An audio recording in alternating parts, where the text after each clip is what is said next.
நாங்கள் திருச்செந்தூர் விசாகத்துக்கு 35 கிலோமீட்டர்ஸ் நடந்து வந்திருக்கோம். நேற்று நாங்கள் நடக்க ஆரம்பித்து இன்றைக்கி நைட்டு 1 o'clock வந்தோம். அடுத்து கொஞ்ச நேரம் ரெஸ்ட் எடுத்துகிட்டு இப்போ நாங்கள் கடலுக்கு வந்திருக்கோம்.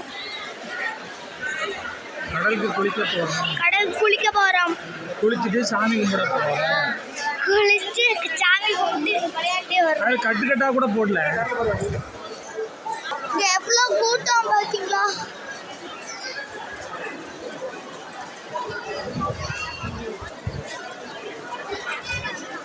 அங்கேயும் நிறைய பேர் இந்த லைன்ல நிற்கிறாங்க.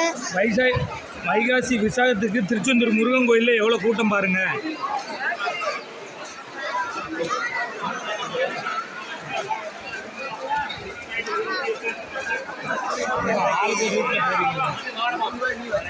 கடை கிடையாது. மாலை தேங்காய் பழம் அடிங்க.